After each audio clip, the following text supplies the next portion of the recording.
Hi, welcome to Storytime with Will. I'm Will Saris, voice actor and audiobook narrator, and today we're going to be reading one of my favorites, Make Way for Ducklings by Robert McCloskey. Mr. and Mrs. Mallard were looking for a place to live, but every time Mr. Mallard saw what looked like a nice place, Mrs. Mallard said it was no good. There were sure to be foxes in the woods or turtles in the water, and she was not going to raise a family where there might be foxes or turtles, so they flew on and on. When they got to Boston, they felt too tired to fly any further. There was a nice pond in the public garden with a little island on it. "The very place to spend the night," quacked Mr. Mallard, so down they flapped. Next morning, they fished for their breakfast in the mud at the bottom of the pond, but they didn't find much. Just as they were getting ready to start on their way, a strange, enormous bird came by. It was pushing a boat full of people, and there was a man sitting on its back. "Good morning," quacked Mr. Mallard, being polite. The big bird was too proud to answer, but the people on the boat threw peanuts into the water, so the Mallards followed them all round the pond and got another breakfast better than the first. "I like this place," said Mrs. Mallard as they climbed out on the bank and waddled along. "Why don't we build a nest and raise our ducklings right in this pond? There are no foxes and no turtles, and the people feed us peanuts. What could be better?"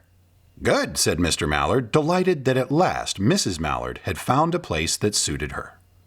But, "Look out!" squawked Mrs. Mallard all of a dither. "You'll get run over!" And when she got her breath, she added, "This is no place for babies with all those horrid things rushing about.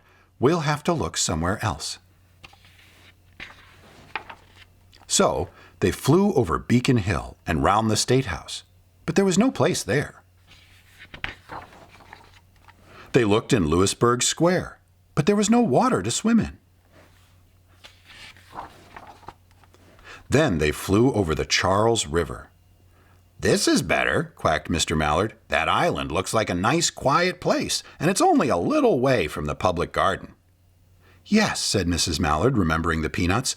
"That looks like just the right place to hatch ducklings."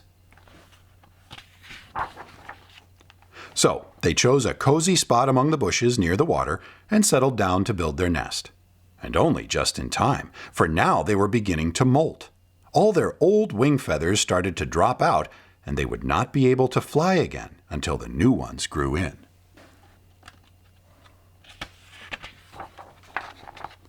But of course, they could swim, and one day they swam over to the park on the riverbank, and there they met a policeman called Michael. Michael fed them peanuts, and after that, the Mallards called on Michael every day. After Mrs. Mallard had laid 8 eggs in the nest, she couldn't go to visit Michael anymore because she had to sit on the eggs to keep them warm. She moved off the nest only to get a drink of water or to have her lunch or to count the eggs and make sure they were all there. One day, the ducklings hatched out. First came Jack, then Cack, and then Lack, then Mack and Knack, and Oack, and Pack, and Quack. Mr. and Mrs. Mallard were bursting with pride. It was a great responsibility taking care of so many ducklings, and it kept them very busy. One day, Mr. Mallard decided he'd like to take a trip to see what the rest of the river was like further on. So off he set. "I'll meet you in a week in the public garden," he quacked over his shoulder. "Take good care of the ducklings."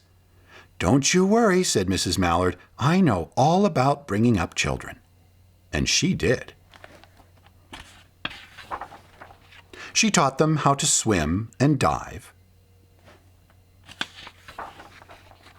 She taught them to walk in a line, to come when they were called, and to keep a safe distance from bikes and scooters and other things with wheels.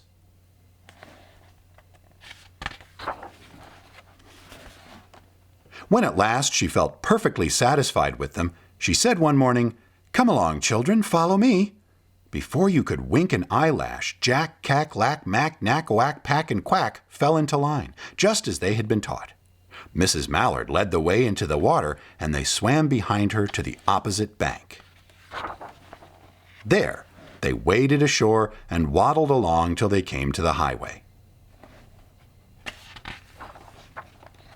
Mrs. Mallard stepped out to cross the road.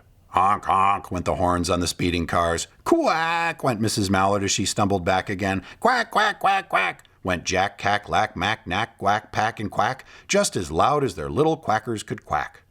The cars kept speeding by and honking, and Mrs. Mallard and the ducklings kept right on quack, quack, quacking. They made such a noise that Michael came running, waving his arms and blowing his whistle. He planted himself in the center of the road, raised one hand to stop the traffic, and then beckoned with the other, the way policemen do, for Mrs. Mallard to cross over. As soon as Mrs. Mallard and the ducklings were safe on the other side and on their way down Mount Vernon Street, Michael rushed back to his police booth. He called Clancy at headquarters and said, "There's a family of ducks walking down the street." Clancy said, "Family of what?" "Ducks," yelled Michael. "Send a police car, quick." Meanwhile, Mrs. Mallard had reached the corner bookshop and turned onto Charles Street with Jack, Cack, Lack, Mack, Knack, Whack, Pack, and Quack all marching in line behind her. Everyone stared. An old lady from Beacon Hill said, "Isn't it amazing?"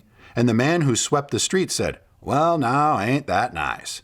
And when Mrs. Mallard heard them, she was so proud she tipped her nose in the air and walked along with an extra swing in her waddle. When they came to the corner of Beacon Street, there was the police car with 4 policemen that Clancy had sent from headquarters.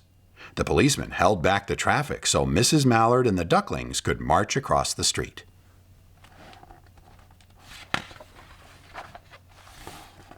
Right on into the public garden.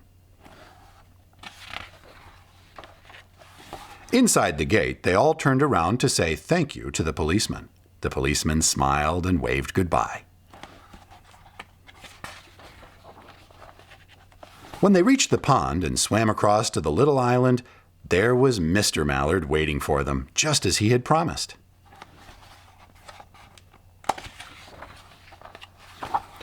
The ducklings liked the new island so much that they decided to live there. All day long, they follow the swan boats and eat peanuts.